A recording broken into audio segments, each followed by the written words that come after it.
All right, welcome back to the program, and thank you so much for staying with us. We promised you that on this other side of the break, we have a lot that we have lined up for you. So let's kickstart our first interview of the day. It's all about money this morning. Do you know what money is? Do you know its value, its worth? And do you know what it can do to change your life? Do you even know the basics about how to spend your money? Some people have been turned into slaves because of the money that they have and because of what they think is not enough and the desires that they have. And most of the time we've had this common saying, the love for money is the root of all evil. And you've seen the farthest extents that that particular desire has taken people. So today it's all about helping you understand the money aspect of your life and how you can be able to know how to control it, not the other way around. So stay with me beginning right now all the way till the end of this particular conversation. I'm hosting this morning a great person that I will be telling you about. His name is Otieno Paul-Peter. He's a motivational speaker and a personal development trainer, and many more that I'll be telling you about. Thank you so much for joining me this morning. Thank you, Safin. All right, so we're here today to talk about money. And first of all, before that, I'm looking at your journey, your career path, and I sort of like, I'm trying to find how you ended up in this particular field, talking to people about life skills and talking to people about basic things that really nobody is teaching us in our classrooms when we are going through the education system, things like money, for example. And I'm trying to find out where all this began. Looking at you, you've trained as a physicist, you're an engineer by profession, and that is where one would think your life path was taking you. But then you ended up, having passion for life skills, and you have authored a book, 7 Days of Living Your Dream, and you have even started an organization, Live Your Dream Enterprises, and this is all about helping people be better. Tell me a bit about, is it a transition or is it a coming together of two different worlds in one? That's a nice question. Most people ask me that. So. Yeah, how does an engineer begin, You see, there is nothing that happened to me by accident. I chose that path. When I was coming to the university, I had choices. My secondary school teachers chose for me BCom. They chose for me several other, those other courses that perhaps would have rhymed better with this. But that wasn't me. I chose physics. And my journey with personal development dates back to my childhood. I used to observe the way we grew up, and my dad was a school teacher, and he had the same problem with money. We borrowed almost everything. In fact, he would send me to borrow for him a stick of cigarette. And that's the last I wanted to do. Yeah. And at that young age, I kept wondering whether life would be like this. You borrow everything, then at the end of the month, you say you're going to pay at the end of the month. But then end of the month comes and you are not able to pay some of them. And this, he also ended up indulging in alcohol. At that point, I did not have meaning for life. And I really did not want to live long. I observed from some of my neighbors, and one of them, because at home, everyone is a relative. Now, I saw them working the whole day, working hard in the farms and collecting firewood, fetching sugar cane, going to the market, selling, coming, eating everything. They have good supper and waiting for the next day. And I kept wondering, what if they are sick someday? And sure enough, they were sick someday, and it was terrible. I did not have any taste for life. I would just imagine, what is life about? Is it just about working and eating and that's it? Just today. So my thinking was probed at that level. Okay. Doing class 8, I saw that most of the people with whom I was in class dropped out of school, and most of them were fees, and some of them had been repeating several times. And it bothered me. What is this money thing? Apparently, I started getting ignited about money in class 6 when they brought in the subject of business education. Nowadays, they don't teach such things. Yeah. They became too clever. Now, business education was, there was a definition of money, and it got exciting. How can somebody start asking me what is money? And I did my first business in class 6, and I wanted to know how to make money, and apparently I learned how to make money. It was like an art in me, and even Which today. Which school were you in? Because where I was in a primary not school. I was in a primary. These things. 6. No, yeah, you see, you probably schooled well after me. I schooled long time ago. I'm wondering at class 6. I schooled in the original 844, not the adulterated version. The edited now, version. after that, I wondered, how come, because there must be some people with money, how come some people tend to have money, others don't? And that was my inspiration. I wanted to come up with an idea, or at least find the reasons, and somewhat share with people, or ultimately put them in a book. At that young age, you had already yes, I'd already, this is where you want to that was my focus. passion. Okay. And that inquisitiveness led me to studying everything I could. Okay. I wanted to understand how things work. I wanted to understand how planes work. Okay. How radios work. I'm in home, I'm in Kindu Bay, and somebody, listening to radio, you hear somebody saying KBC Nairobi. Then how do we listen to it in this? To this person. And my mom at one point told me, you see, those people are in the wires. And it took me ages. Why do you listen to people in a wire? You see, so it was my curiosity.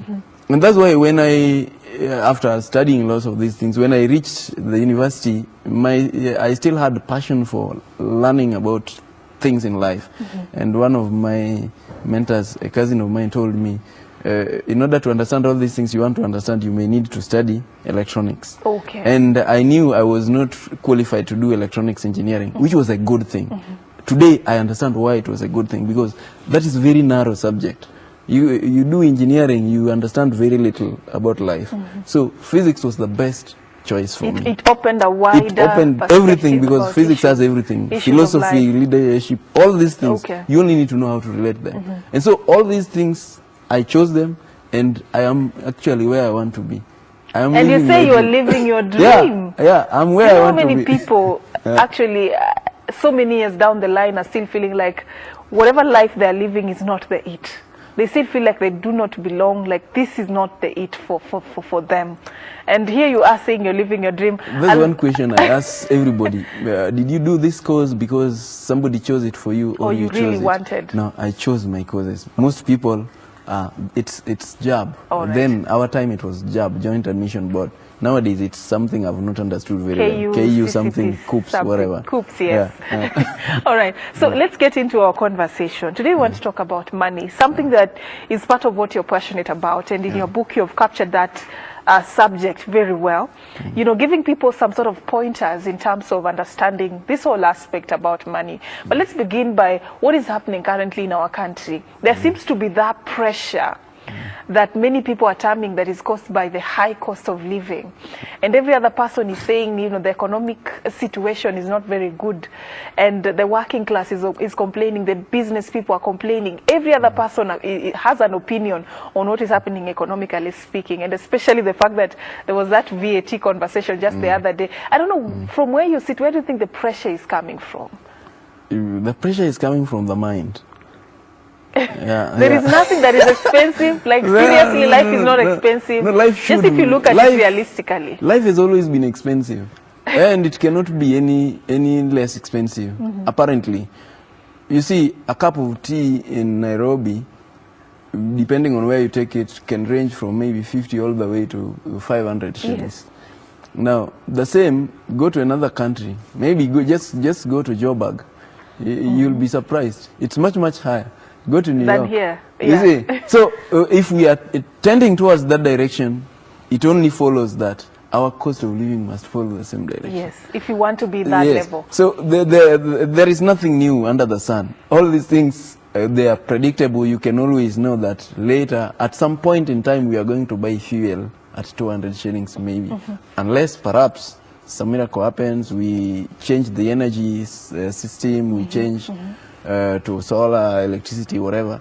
Things move like that. So pressure... So you're saying, you know, this graph is it's always going to go up. It's always There's up. No hope for... At what price did you buy bread when you were young? That was below 10 shillings. It was playing around 10 shillings. Yeah, today it's 50, whatever, something. Yeah. You see, it's the same bread. So the question is not whether things will go up. They are always that going one we to know go up. it will go up. Fees, my secondary school, the small secondary school I went to, we paid 3,000 shillings for a term. Now that's unimaginable. I don't think they do that today. No, that's just Is for, it? So for life ID moves card like or that. something. The idea is, are we high. mentally prepared for it? So it will always go up. Okay. Pressure is in the mind and in our upbringing. Okay, but then again, if the graph is always going to go up, I'm sure there has to be something that is also happening. It's like a weighing scale. Yeah. You know, there has to be something that is happening on this other side that is making us at least be at par with the trends and what is happening. Do you think we missed the point in us preparing ourselves for that higher, you know, cost of living? What is happening? True. Academics doesn't prepare us for life, apparently, and very unfortunately. The name for my organization, Live Your Dream, was invented out of that. Because you come, you graduate, and you feel like life is going to be really exciting. But it turns out not to be. Why? Because there are elements that we left out that were very critical in building us. But nobody put them into the syllabus, and perhaps nobody is going to do that because the people who teach in school are also not equipped themselves. And so there are these elements that we must understand in order to be able to achieve that which we envisioned. And that is what I call living your dream. And so that's part of what has been covered in this book, if you notice. Those elements that if we don't get them right, it doesn't matter whether we are first-class materials, we end up failing. Among the 7 Ds. Yes, we end up losing our emotional confidence and everything. We get depressed, we commit suicide. The 7 Ds of living your dream in 7 Ds. Money management is part of them. Okay. Apparently, I learned this also after going through the cycle. I did many businesses and I went through money. I made money, I lost money, and I started wondering, I could also be doing something wrong. And then I started learning about money. And I realized, apparently, money is a very sensitive subject, a very emotional subject, and it has its own rules, its own laws. No professor is going to teach you this. But then again, you can give us a few tips. Let's talk about money. Let's understand. You've captured something to do with, I don't know whether we should start from the sources or let's begin by talking about what money is. Many people think money is something I get to take care of my needs, my bills, the things that I require. That is what many people think, and that is why many people wake up in the morning to go to work or go to business and do something to get something at the end of the day so that they can be able to meet their financial obligations. Is that what the one I was taught, that money is anything in common use and generally accepted as a medium of exchange of goods and services. Okay. That's what they taught me in class 6. Is that what it is for you today? Yes, it is, because it's a general, it's a medium of exchange. We use it to buy things. Okay. And that applies. I think maybe the definition is not a big deal. The big deal is, do we know or do we understand how to make money? Okay. And I learned that there are 2 sources of money. We can divide them into 2. All right. There is many people do not know what income is. But in order to understand money, you need to first understand income. And income may be salary, income may be a gift, whatever, all that. But where is our income? We can have 2 types of income. Yes. Passive, which nobody talks about, very few, if any, and active income. When we are being prepared along the journey, we are taught about active income and nobody calls it active income.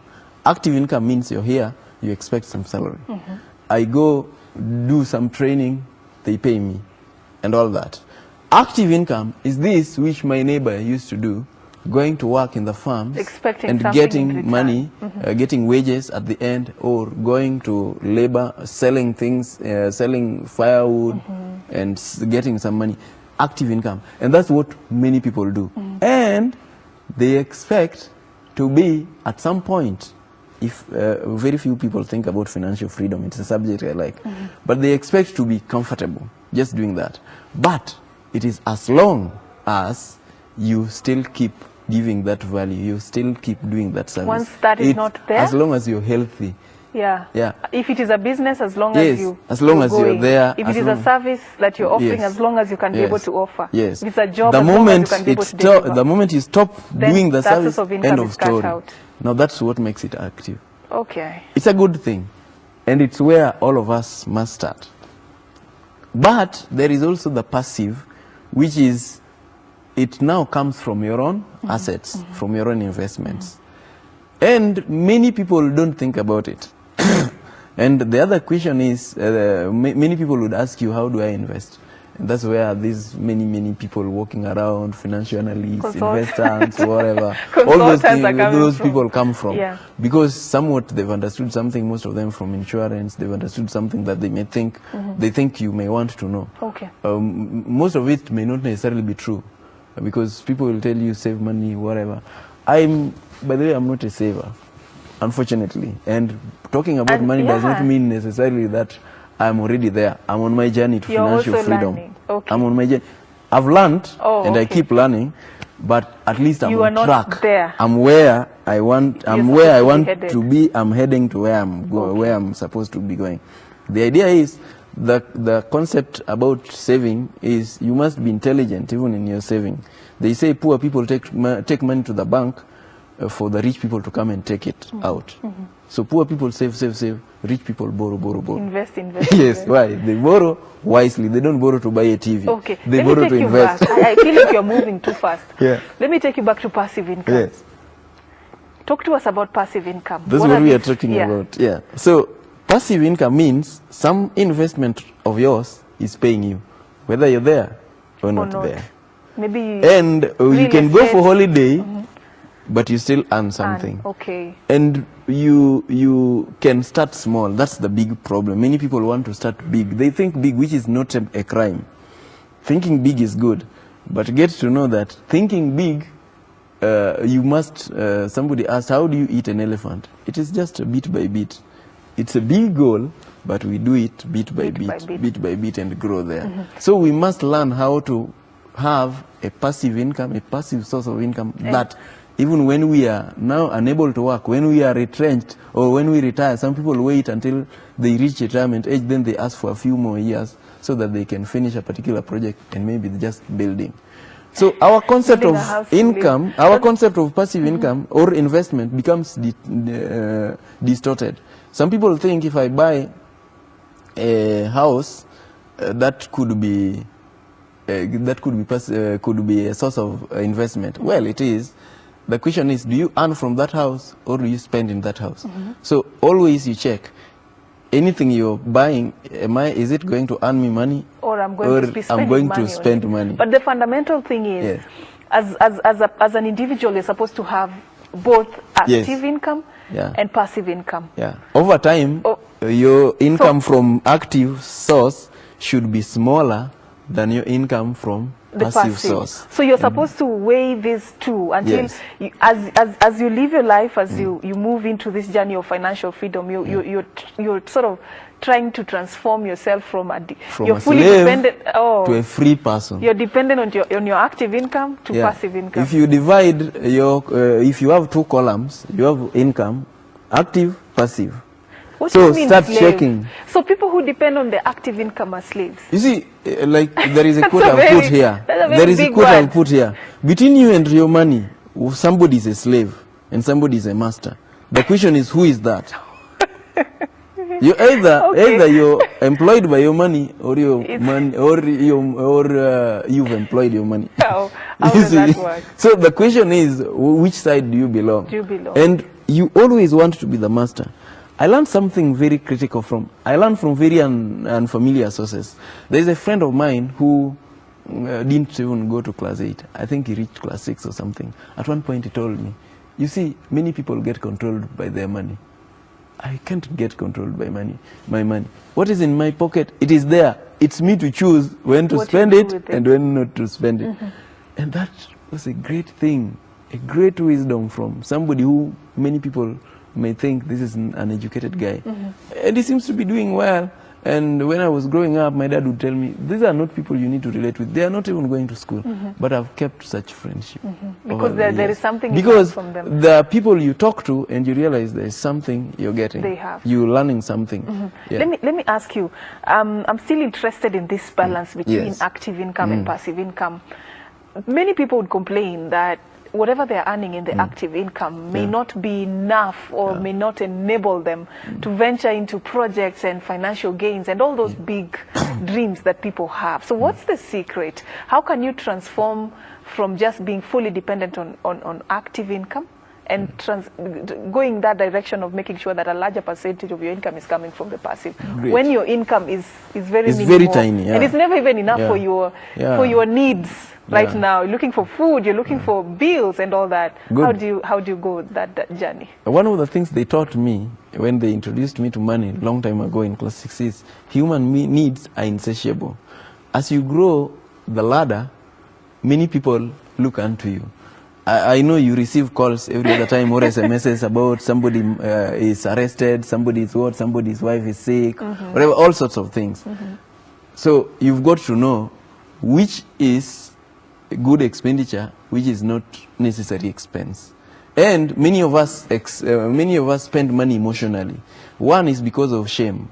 Recently I was with another doctor and he was receiving calls, somebody bombarding him with calls about he had some particular project which was running into problems, and he was feeling like, you see, my God, if I don't send him money, he will blackmail me. I said, no, it's not necessary. If you can't afford it, you can't afford it. So, one, we must check, what are we spending on? Because no matter how much we earn, we can always get use for that money. And we will, somebody asked me, you see, somebody earns 20,000, somebody earns 2 million. By the end of the month, they are all equal. Everyone is zero. Forget about that example. I've always wondered, let's look at the same individual. Maybe in one job position, they are earning 20,000.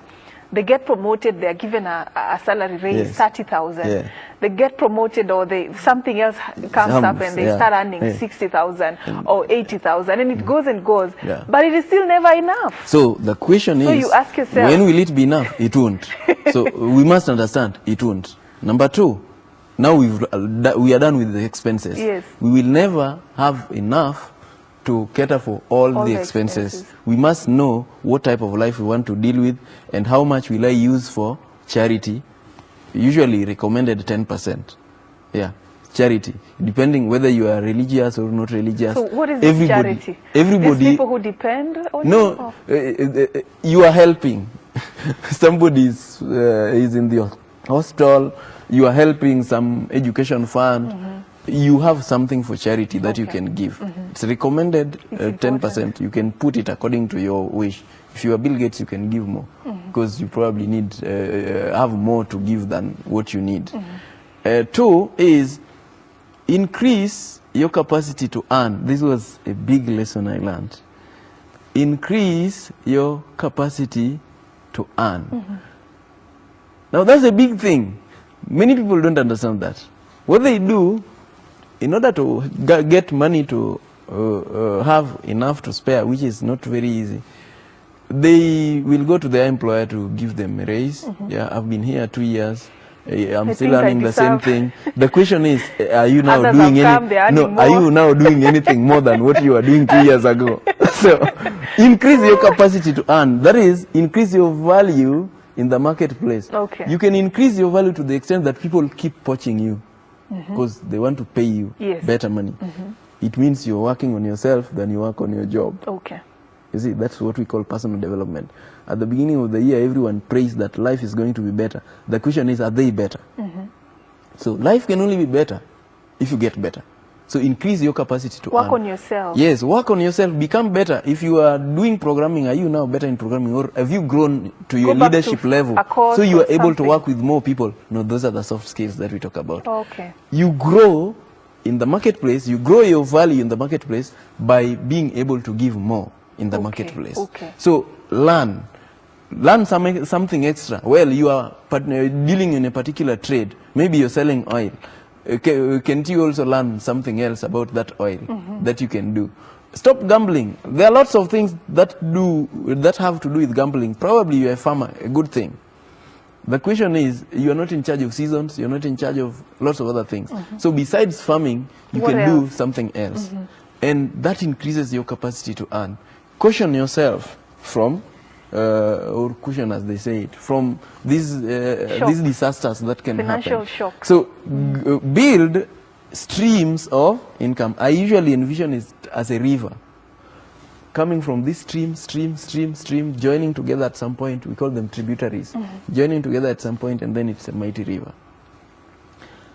I've learned, I've seen books that talk about focus, which is a good thing. You focus on one thing and become good at it. Then somebody relieved me from that yoke. And this is a very unfamiliar person. This is Trump.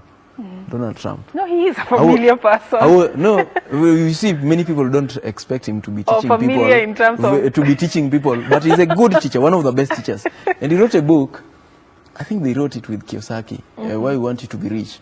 And he said that is taking focus too far. And then he was giving an example. I build golf courses. I am a builder, but then I also run beauty pageant. Miss what. I also tried to own a football club. He also runs a TV show, whatever. He said, well, you have many gifts. Don't just limit yourself to just one thing. Well, focus on it and build it, but that does not mean you are oblivious to any other opportunity that's there. So let's do things. Money, you will make more money after work than you make during work time.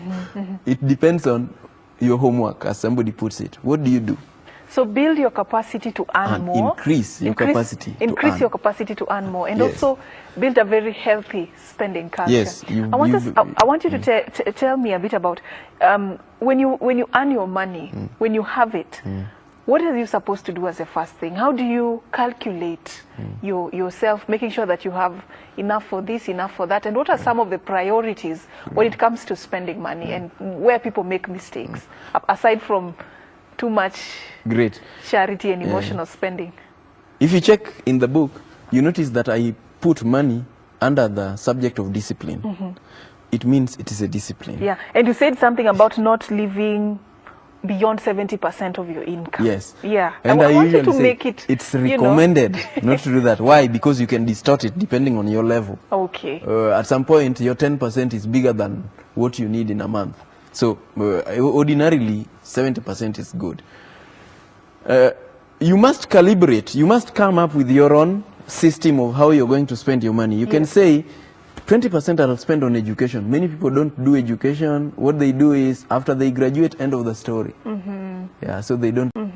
Yeah, so they don't even increase their capacity to earn. You can say that 10% I'll always invest. So going back to class is one way of building your... Well, not necessarily going back to lectures. It's a good thing, but some of the most successful people financially are not necessarily PhD in finance. Yes. Yeah, some of the people with PhD in finance, you may expect them to have a lot of money, but they don't. So it's not just academics, it's learning all around. Yeah. Buying a book, listening to a lecture, going to some extra training, learn something unrelated. Yeah. Get to know about your business, about your trade, see how you can grow. So you can choose, how much am I going to spend on education? How much am I going to spend on upkeep? Yes, you want to buy an extra earring, you work in a shop. Do you have some money for those things that you like doing, impulse buying? So we must budget, so to speak. I don't like using necessarily the word budget, but I must know, if I know my income, like people who earn at the end of the month, then they should know that this is the bit I can use to help people. You cannot use your money for food in the house to help people. That God said you love your neighbors yourself. That's where we go wrong, because we misinterpret. We take all the money to the pastor. But there's an emergency. Yes, it's an emergency. It's their emergency. By the end of the day, what will you do? You can't, because food is a basic need. Yes, you must eat. For you. So you must learn not to spend emotionally. Learn to spend with logics. The other thing, after you've calibrated, this one I'll invest and things like that. Now, as they usually say, this is very correct. You have to have a portion for investment. Yes, as well. I was taught, again, by an uncle of mine. I adore him so much, and I've quoted him many times. He told me, if somebody comes to you asking you, what should I do with my money? That's an idiot. Don't listen to them. Don't advise them. Because when they fail, they'll come back to you and say, you're the one who told me. So have a priori, have beforehand what you're going to use your money in investing in. So that when you get money, it goes there. You don't wait, spend, and see what is left. You invest in it first. If you have a project at home, for example, maybe or maybe in Kitengela, wherever you are building, maybe you're building something, and you know, you already have a quote, you know, this one is going to take this amount of sand, this amount of cement, whatever. From your little income, don't wait until you have maybe 10 million to build it. There is a portion that can straight go there, or at least you can use it to multiply that money, to multiply the income, which is a good thing you need to learn. Let's say you only have 1,000. Somebody says, but I only have 1,000. If it is 10%, maybe they are getting 10,000. I only have 1,000. Maybe I can squeeze. That's a good thing. For saving. Yeah, that's a good thing. Remember, I was discussing this again with some people, and I said, remember at some point you are not getting that 10,000 and you are living. So meaning you can still live on less. So just take this 1,000 and what if you add somewhere you can even buy chicken? By the end of the year, maybe this chicken will be having chicks and they'll be growing. Instead of leaving your money in the bank, it will be the same, if not less. I'm not pro leaving money in the bank. then find something. Like you can buy a bag of you can buy nails, for example. They don't get rotten. Yeah, their prices may go up, maybe. So at least you have some. So keep them. Over time, you have enough to put into your project.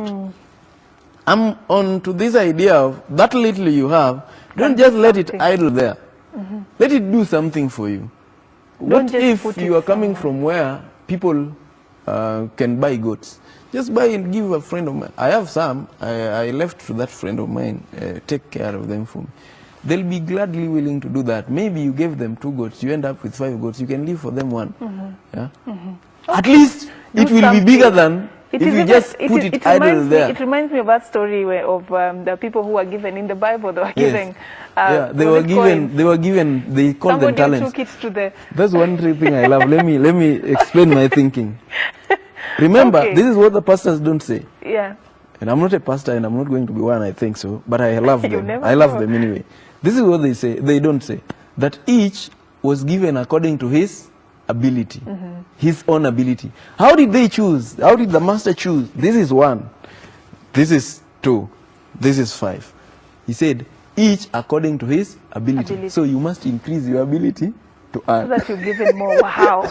And then this guy who came with 10, he was given more because he has a bigger ability. If we stop working on our ability, end of story. We'll always get 1. The other thing is, this guy was told, this guy who was given the list, now get the word of the master. He told him, if you couldn't do anything else, like many of us can't, why couldn't you even put it in a bank? Meaning that is the last resort. Meaning that is it is still the last an option, resort. but it's still an option. But it's the last resort. It would bring in some interest. It would not multiply it. Like the guy with 2 brought 4, the guy with 5 brought 10. But at least it will be 1 point something. So why do we choose this option of the lazy guy? Because he called him lazy, by the way, if you read that text. You lazy and slothful, whatever, someone. Why couldn't we even think of putting it with the bankers? You see? Okay. Look for how to multiply it. I've always known that story, but I've never looked at it in that wider perspective, in terms of, increasing your ability to earn. You're given more depending on your ability. So it actually gels very well with what you're sharing with us this morning. And let's talk about saving. For somebody who feels like when you want to build this positive culture of saving, there are people who are really struggling with this. Every year, at the beginning of the year, we say, this year I'm going to start to save. But then somewhere along the line, you're off the track and you start giving up. Many people say we never have enough to save. Some would say, I save, but I don't really know why I'm saving. You're just keeping your money somewhere for something. What are some of the principles that are supposed to guide you in building a positive saving culture? Well, again, that's a beautiful question. It's one of those things that people grapple with. Point to note, why are you saving? Yeah, I've seen people save, buy TV. Now they are happy. You know, people do not know what it means to be wealthy. Instead, people want to look wealthy. Doesn't it mean having a big house? And, so people think being wealthy means you have symbols of wealth. I have a car. You've saved 3 years, and then you added with a bank loan and you bought a car. So you're rich. You're poor. What will determine whether you're wealthy is, are you able to live on your assets? Are you able to live on your passive income? And that goes to the first question. Back to, where is the source of your income? Are you, whenever you're spending, are you spending on something that will earn you, that will relieve you from slavery, or you're spending on things that will make you work harder?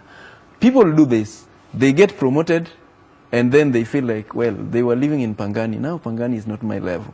Yeah, people like me now live in Kilalesha. Or they go to Westlands, Parklands. Yeah, they move there. So because income grew, now my expenditure on rent has to follow suit. Why? Because we follow peers. My peers, Safin lives here. But then again, isn't it? It's a way of. So we stop being ourselves. You congratulate yourself a bit and say, yeah, which is the wrong thing. Let me change my life a bit. Let me buy a few things. So let me tell you what will happen. You've increased everything. You've even increased the restaurants now you go to. And the translation is, you must work harder to fit into this lifestyle. Yeah. And you still become a slave of your work. In that class what if you just started something else that would bring you something extra, just 1,000 in a month? What would that mean? That would mean something big for you. Now you are becoming freer because at least you have an extra income that's coming in. That is coming in, and that could be passive income. What if somebody told me he went to Kibera and bought these Mkebe houses and now started renting. Maybe, and it worked for him. They would pay him, and then he built a kiosk there and somebody pays him. Now this person is much better than somebody whom, if your salary will miss once, God forbid, you are retrenched. End of story. I've seen people being retrenched because I've worked before. And you wake up having a job, you go to work, you go back home, no job. So. And you'd be surprised how many people suffer depression because of that. Because you don't know they are not mentally prepared. Recently, I listened to some people who are retired, the retirees we call them, and they say our biggest source of stress. We were discussing stress. Our biggest source of stress is the little income that we have, because now we are forced to live on less than a quarter, and that's what I started envisioning back at home in my childhood. That some people say, oh, when I was working, I used to live well. I used to help these people go to school. Now they can't help me. You are not helping people to help you. You're not taking your children to school to take care of you. You're not investing in your children. You're investing in them in education so that they become independent. They do not become a parasite to you. You must take care of your own self. So, good, take them to school, whatever, but also take care of yourself. When you are growing, when you are now unable to work, what will happen? Can you plan to retire even much earlier so that you leave some space for some other young people to come in? Yeah? Instead of going, I see people at 45, they are still making their CVs. And you wonder, could something be amiss? You see? So, build your sources of income. Increase your capacity to earn. Learn something. Learn how to multiply your income. And then be cautious about how you spend. And then also be prepared for disasters. I don't mean you save for a rainy day, as some people save. Because what you expect, you get. Going back to your question about how do we maintain this discipline. Some financial advisors would say it's good to save, have some kitty somewhere for the rainy days. Yeah, and like rainy day will surely come. Have money that will sustain you for 6 months. What they don't know, in case your sources of income are all blocked. It's always a good have thing. some money for even 3 or 6 months. It's a good thing. What they don't know is the law of life, law of expectation. What you expect, you get. If you keep walking and thinking about, one day I can be mugged in this route, one day I'll be mugged, you'll be mugged, I can assure you that we can sign. That it will happen. Yes, it will happen. So don't save for a rainy day. And that's why I asked, what are you saving for? Save to invest so that you increase your capacity to earn. So that there is no rainy day. Yes, there is no rainy day in the first place. I was talking about taking care of predictable disasters, like you can be sick someday. That's where health insurance comes in. It could be the only insurance I've understood most. I've never understood these other ones. I've been told many times, but it doesn't make monetary sense for me. But I understand the health one. That's where you take care of your health. Oh, some other person somewhere takes in NHIF. Because one day you're sick and you expect Paul to send you money, and I may not be having that disposable income. So will you die? If you die, don't think that God will judge me. By the way, this is one thing that people need to know. Let me quote for you again from the same Bible. Before you tell me that is African. This is Africa. I called you and I needed help. I wanted to go to hospital. You never sent me money. Yeah, it's good. It's good. One, don't fear being judged. As long as you're right and your conscience is clear, you don't have it. Two, now let me take you to that Bible that they quote, and Kenyans are good religious people, Christians. There is a story of these 10 virgins, and 5 of them are claimed to be wise, and 5 claimed to be foolish. Now, the allegation is that these other people did not carry oil enough, and these other wise ones had oil. And then, when the time came, the big time, the groom and these other people realized that we don't have oil. Why can't you help us with a bit? Now, what would a Christian do? You You divide for them, help, right? Yes. No, but then these are wise, and that's the term we are told. And so they told them, we do not have enough for both of us. What does that mean? Now remember, this is coming from Jesus. So we must be wise. At another point, Jesus says, if you are so well formed about dealing with your fellow human beings, how come you don't understand these other facts that are obvious? It doesn't mean love your neighbor as yourself means you love your neighbor more than yourself. Take care of yourself so that you can love yourself, then love your neighbor. So take care of a rainy day, take care of your health. It is the biggest investment. I was taught by that same uncle of mine. He told me, he asked me, and it's captured somewhere in the book, what are the basic could be prevented? And lifestyle diseases, or this or that, and there are people who have a lot of money, and some diseases have even been branded for the rich. You've heard about that? Yeah, remember, they are for the rich, but they also get the poor. Apparently, I've learned that the poor also get diabetes and cancer. How? Because of the same eating habits and things like that. That's a topic for another day. It's a lifestyle, and it's something we can change. But it still affects our income. Take care of your health. If you don't take care of your health, you are doomed. Yeah, you better stay healthy than get sick and say the doctor knows it all. Doctors don't know it. At what point, at what stage in life are you supposed to start that journey to financial freedom? Because there are people who are not even in employment, they don't have any source of income. So they really do not know how to start this money conversation and money journey. The world is very rich. The world is very rich. Everyone has capacity to earn. The question is, do they stimulate their mind to earn? Let me tell you, this concept of employment is facade. It's man-made. Originally, it wasn't there.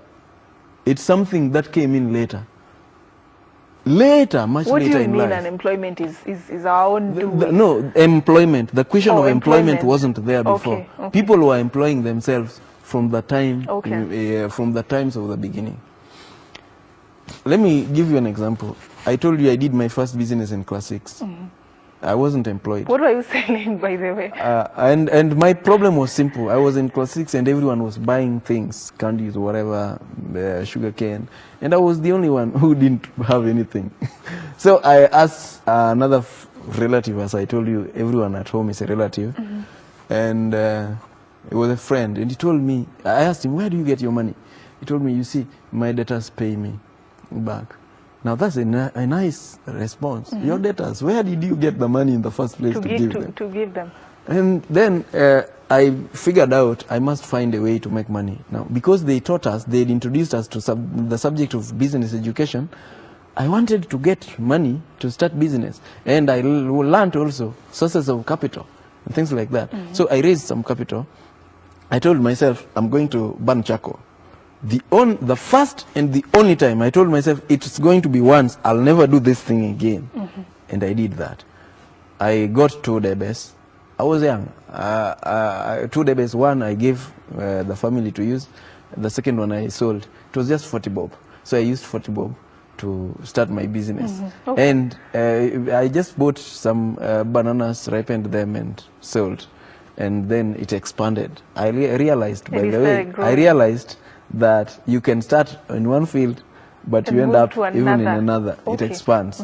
And I had enough to buy things in school and to buy myself clothes and to buy shoes for the first time and even to buy some for my mom. I was happy. And it worked for me. So I know it's not a question of employment. At every stage in my life, I've always learned how to make money at that stage. The question is, are we pressed enough?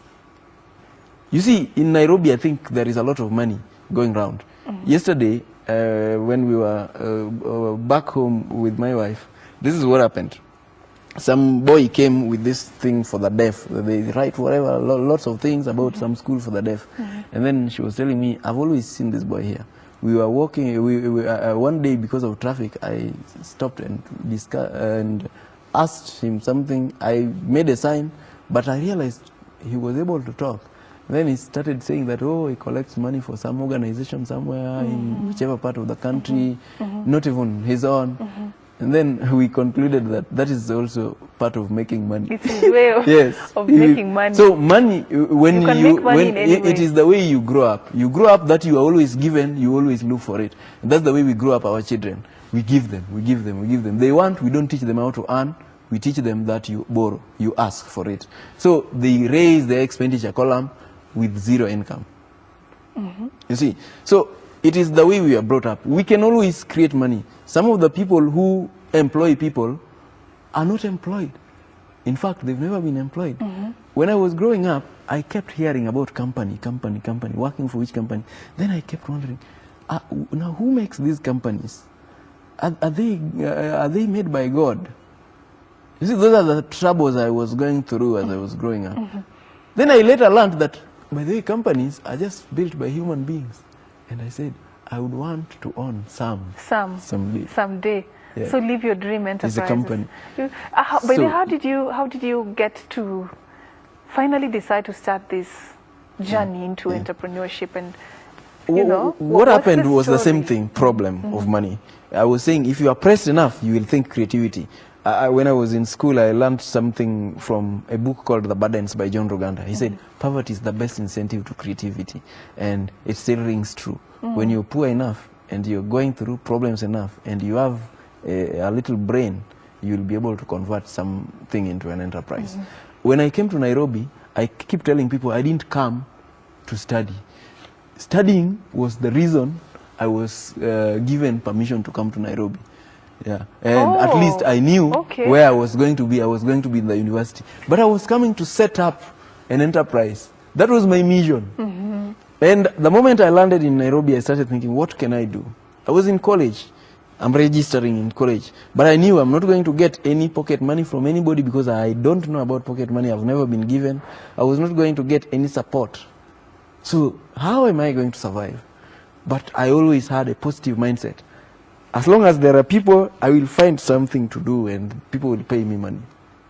So I managed to run businesses within campus. I wasn't able, the same reason for money. I told you I've made money, I've lost it. I lived well. Many people did not even know my background. They thought I'm one of these guys coming from very affluent families, not knowing that I've been homeless for many years. So coming out of college, I had not learned the ways of money. I did not have money, and I was forced to go to employment. But I told myself, I'm not really a typical person to wait for end of the month. I'm used to earning money, so I must find a way. And I told myself, well, I may not have a way right now because it was like in an emergency, as you say. Yes. I've got to clear from campus. Yes. So I've got to get something to do, and I got into employment. I told myself, I'm not going to be there for 5 years. So 5 years in my mind was the maximum. I did not know what I was going to do else.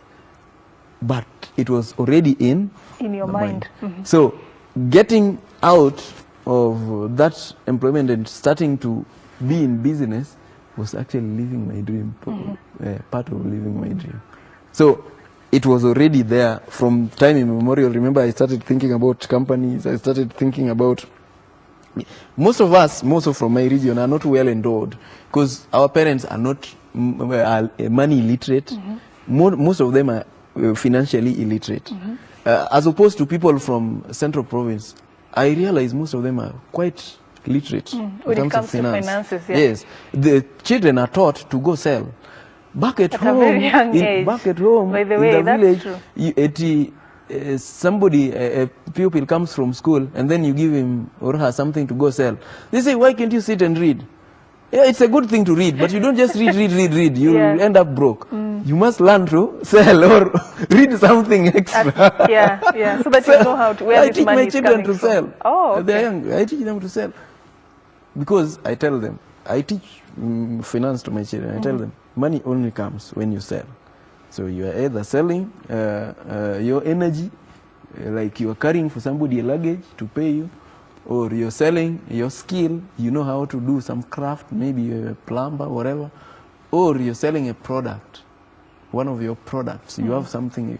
But if you're not selling, or you're selling your time, you see, most of us sell our time.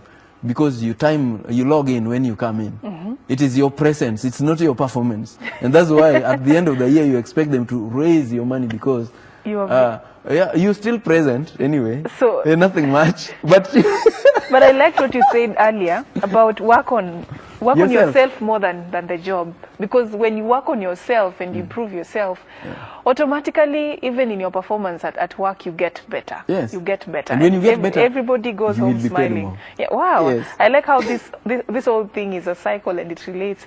But then again, tell us, are there any... Right now, in as much as you have all this information about money, do you still find yourself making financial mistakes, money mistakes, and what are those? What are the common money mistakes that people make and the ones that also touch on you individually? Yes, one of the biggest, personally, I try to limit them as much as I can. I try not to spend on emotions just because somebody probed me and I've got to do it. I do it because I want to do it and willing to do it. The biggest mistake that people make is just spending to be seen. Yeah, you are probably in many wedding committees, and they know Safin is a TV presenter, media person, media personality. So they always put an expectation. Yes, she cannot give us 1,000. And what will happen? Oh my God! 10. Hey, let me look at my WhatsApp. You're going to cry. I'm listing all the groups right now. Yeah, because you've given 10 which you didn't have. Yesterday, a brother of mine called me and told me, you can even borrow somebody. I told him, I don't do such things. Can borrow somebody to give me. I don't do such things. Oh, so you borrow on their behalf? Yes, many people borrow on your behalf. Oh, I have this, whatever. Please borrow somewhere and help me. Yeah. Another thing, and the Bible also says, another thing, guaranteeing people. That I'll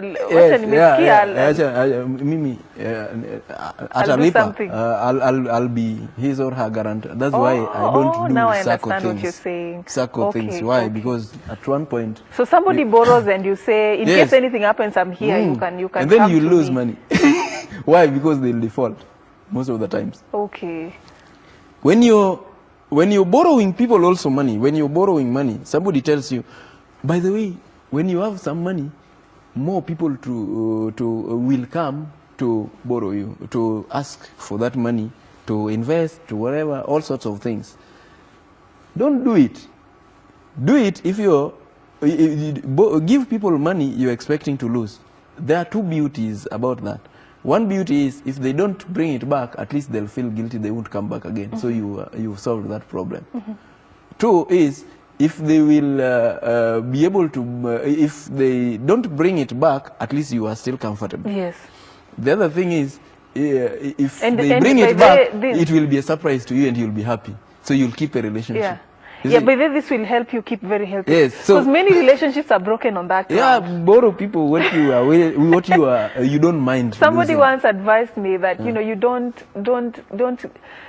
avoid this culture of always giving, especially your relative, that you're giving them money expecting that they'll return. They'll not it never works that way. Yeah. And most of them even forget that they still owe you money. So don't borrow what you are not willing to lose. You'll be heartbroken. And remember, an unhealthy